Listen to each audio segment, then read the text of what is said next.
ఎందుకు దాని మీద వాళ్ళ అభిప్రాయం చెప్పట్లేదు? ఇది కరెక్టా కాదా? లేదా దీంట్లో మార్పులు చేర్పులు ఉన్నాయా? దీనికి అంగీకారమా కాదా? ఈ విషయం కూడా ఎందుకు క్లారిటీ ఇవ్వట్లేదు? దాంట్లో 2 మేజర్ అంశాలు ఉన్నాయి. అంటే నాకు తెలిసి ఉండొచ్చు చాలా, కానీ నాకు ముఖ్యంగా తెలిసింది నేను ఒకటి, డెడికేషన్ కమిషన్ పెట్టకుండా కులగణ పేరుతోటి, అది కూడా తప్పుల తడకగా. నేను మీకు ఇంతకుముందు తెలుసా, మా ఇంటికి గణనకు వచ్చిన వాళ్ళు ఫస్ట్ అది స్టిక్కర్ వేస్తారు, పేపర్ స్టిక్కర్ అంటే ఉంటుంది.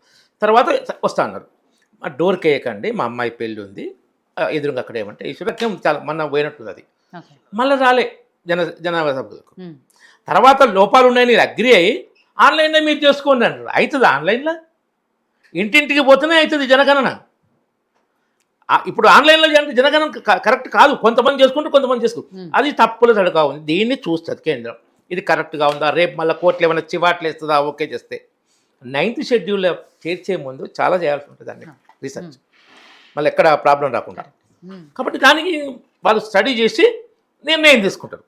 దాన్ని మొత్తం సమాజ ప్రాబ్లం చూసి, కాబట్టి దానికి టైం పడుతుంది.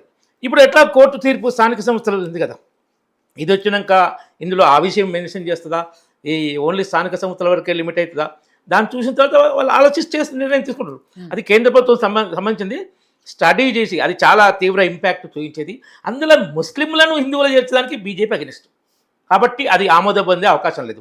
ఓన్లీ బీసీలకు రిజర్వేషన్ అంటే బీజేపీ అనుకూలమే. ఎందుకంటే మొన్న రెండోసారి కలకత్తాలో బెంగాల్లో 90% ముస్లింలకే ఇచ్చారు రిజర్వేషన్ కొట్టగారు బీసీల పేరు మీద. అంతకుముందు ఫస్ట్ టైం 154 మంది ఎస్ఐలను సెలెక్ట్ చేస్తే 150 బీసీ కేటగిరీలో 154 మంది ముస్లింలు. ఎందుకంటే ముస్లింలు బీసీలు చేరుతున్నారు. అట్లాంటిది ఏమన్నా తప్పదాలు ఉంటే మరి ఈ రాష్ట్రం ఇచ్చినటువంటి నివేదిక మీద ఇంతవరకు స్పందించాలి కదా మేడం. స్టడీ చేసి ఇప్పుడు బీజేపీ పరంగా చెప్తున్నా, అసలు నువ్వు పద్ధతి ఫాలో కాలే, ముస్లింలను అల్ల చేర్చడం తప్పు. మీరు అక్కడ డెడికేటెడ్ కమిషన్ డెడికేషన్ కమిషన్ పెట్టలేదు. హెచ్ఆర్డి వల్ల అనాలి, మీరు ఎట్లా అంటారు? సిస్టంలో ఎనీ రిజర్వేషన్ అయిపోయింది, రిజర్వేషన్ల విషయంలో రాజకీయ కోణం అయిపోయింది. గవర్నర్ గారు పోయింది. గవర్నర్ ఆల్సో ఆయన స్టూడెంట్స్ పవర్, ఆయన కూడా స్వయం ప్రతిపత్తి కలిగినటువంటి అధికారి, అంటే నాయకుడు అనుకోవచ్చు. మరి రాష్ట్రానికి పెద్ద, మరి వారే పంపించారు. మరి అక్కడ అంశాలు ఉన్నాయి.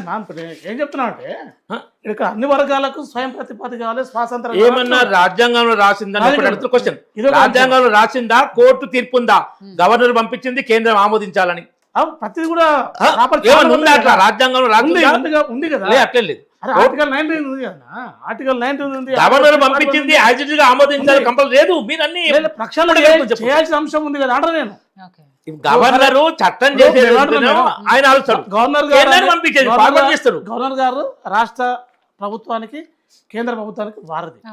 ఆయన ఒక యానకం లాంటి ఆ పర్సన్, ఒక బాధ్యత గల పర్సన్ పంపించినప్పుడు మరి దానిలో ఒక హెచ్ఆర్డి ఉంటుంది, హ్యూమన్ మానవ హక్కుల సంఘం ఉంటుంది, జస్టిస్ డిపార్ట్మెంట్ ఉంటుంది, సోషల్ జస్టిస్ వాళ్ళు తీసుకొని వచ్చి దీనిలో ఈ గ్రూప్ ఇది అని ఒక చెప్పేది తప్పులు ఉంటే ఇది తప్పు ఉంది.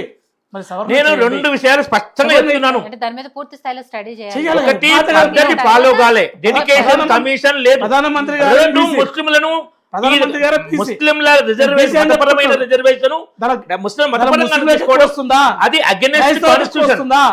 ఆల్రెడీ దేశం మతపరంగా ముక్కలైంది. ప్రాబ్లమ్స్ మతపరమైన సమస్యలు చాలా వస్తున్నాయి. మళ్ళా చాలా కొన్ని రాష్ట్రాల్లో ఓటు బ్యాంక్ రాజకీయాల్లో ముస్లింలను చేసి ముస్లింలకు బీసీలకు అన్యాయం చేస్తున్నారు. ఇవన్నీ కేంద్రం, మేము దీనికి అగెనిస్ట్. ముస్లిం చేయడానికి బీజేపీ 100% న్యాయం చేస్తున్నాం. అది కాంగ్రెస్ తెలుసు. కాంగ్రెస్ పార్టీ చేస్తే కాంగ్రెస్ పార్టీ కట్టుబడి వివక్షకు రిజర్వేషన్ కు ఆధారం వివక్ష. వివక్ష జరిగిన వర్గాలకు రిజర్వేషన్ ఇవ్వాలి. అంబేద్కర్ గారు చెప్పిన అయితే ఎవరు మనసున్న వాళ్ళు చెప్పిన అదే. విశేష ఆదరణకు గురైన వాళ్ళు కాదు, ఆర్థికంగా వెనుకబడ్డ కాదు, వివక్షకు శతాబ్దాలు అట్లా గురైన వాళ్ళకు రిజర్వేషన్ ఇవ్వాలి. వివక్షకు గురైన వాళ్ళకు ఒక పరిపాలనలో మాట్లాడండి. రాజుల పాలనలో 100,000 సంవత్సరాల రాజుల పాలనలో ఒక వర్గం వివక్షకు గురైతే ఆ, దానివల్ల నష్టపోయిన వాళ్ళకి రిజర్వేషన్ ఇవ్వాలి. ఉమ్, ముస్లిం రాజకాలను విశేష ఆదరణకు గురైన నిజాం కాలంలో కూడా 90% దాని ముస్లిమ్స్కే. క్రిస్టియన్లు బ్రిటిష్ పాలనలో విశేష ఆదరణకు గురైన, ఉమ్, కానీ వాళ్ళకి రిజర్వేషన్ ఇవ్వడం basic reservation principle against. Okay, um, అది అందుకే బీజేపీ అగెనిస్ట్ చెప్తుంది. విశేష ఆదరణకు గురైన ముస్లింల కాలంలో, బ్రిటిష్ వాళ్ళ కాలంలో విశేష ఆదరణకు గురైన క్రైస్తవులకు ఈ వివక్షకు గురైన మిగతా బీసీలు ఎస్సీ ఎస్టీ కలపడం దగ, వీళ్ళని ఉంచడం. అందుకే చాలా బీజేపీ సంతోషం మేడం. అన్నగారు ఒక నిమిషం, జగ్గయ్య బీజేపీ గారు, మేనిఫెస్టోలో జగ్గయ్య గారు మేడం మేడం ఒక్క మాట, ఆయన మాట్లాడండి. బీజేపీ మేనిఫెస్టోలో ఈ అంశాన్ని పెడితే బాగుంటది కదా. మేము ఆయనేమో ప్రధానమంత్రి గారేమో మతపరమైన ముస్లింలు మా మేనిఫెస్టోలో ఉంది మేడం. ముస్లింలే నాకు తోస్తారు, మతపరమైన రిజర్వేషన్లకు ముస్లింలు వ్యతిరేకమని మా మేనిఫెస్టోలో ఉంది. మతపరమైన రిజర్వేషన్ మేము వ్యతిరేకమైన డైరెక్ట్ ఉంది. ముస్లింలు అది వాళ్ళకి తెలుసు. ముస్లింలను అన్నం తిన్నా బీసీలకు ఇవ్వకూడదు, బీజేపీని బదనాం చేయాలి. దాంతో ఆ విధంగా దానికి వీళ్ళు. దీనికి ఏం సంబంధం? అదే మేడం, దానికి వాళ్ళు మతపరమైన రిజర్వేషన్లకు వ్యతిరేకం అనడానికి ముస్లింలు ముస్లిం భోజనాలు సామాజిక చేయడానికి వర్గాన్ని, సంబంధం ఏంటి? క్రిస్టియన్ సామాజిక వర్గాన్ని నరికి చంపేస్తున్నటువంటి పరిస్థితులు ఇదండి. ఇవన్నీ కూడా గమనించాలి. ఇలాంటి మాటలు రైట్, ఓకే. లేదా జగ్గయ్య గారు, ఇక్కడ స్థానిక సంస్థల ఎలక్షన్లకు వెళ్ళటానికి ప్రభుత్వం చెప్తున్నట్టు ఓన్లీ ఈ 42% రిజర్వేషన్ అనేది ఒక్కటే అడ్డంకిగా మారుతోందా, లేకపోతే ప్రతిపక్షాలు చెప్తున్నట్టుగా ఏదైతే కాంగ్రెస్ ప్రభుత్వం మీద వ్యతిరేకత ఉందో వాటికి భయపడుతుంది అనేది, ఇంకా ఏమైనా చిక్కుముళ్ళు ఉన్నాయా, ఇంకా ఏమైనా సమస్యలు ఉన్నాయా? ఇప్పుడు వాళ్ళు మనసులో అంతర్గతంగా ఏం ఆలోచిస్తుండ్రు అనేది నేను ఒక పార్టీ బేస్ చేసుకొని మాట్లాడలేను కాబట్టి, వాళ్ళంటే రకరకాల పార్టీలు విభిన్న అభిప్రాయాలు ఉంటాయి. ఉమ్, అయితే బయటికి కనిపించని దాన్ని మీ మనసులో ఇది ఉంది అని చెప్పడానికి సాంక్టిటీ ఉండదు. ఉమ్, ఉమ్, అయితే ఈ 42% అనే కారణం మీదనే మేము వెళుతలేము అనేది కూడా నేను ఒప్పుకోను. ఓకే, ఆ డిసిషన్ రాకపోని. ఉమ్, ఇంకోటి ఇది సబ్జుడిషరీ కూడా కాదు, కోర్టుకు ఏమని పోయారు, ఎన్నికలు నిర్వహించండి అని పోయారు. ఉమ్, ఆ కోర్టు తీర్పు వచ్చినా రాకున్నా రాకముందు కూడా ఎన్నికలకు పోయిందే ఎన్నికలు నిర్వహించాలి. ఇప్పుడు ఎన్నికలు నిర్వహించితే ఎవరు అభ్యంతరం తెలియజేసే వాళ్ళు లేరు. లేరు కదా. అవును, ఇంకొకటి ఏమనుకున్నా 42% అనేది మీ పార్టీలు చిత్తశుద్ధి ఉంటే ఎవరికి వాళ్ళు ఇచ్చుకోండి. ఇచ్చుకుంటారు. అలాగే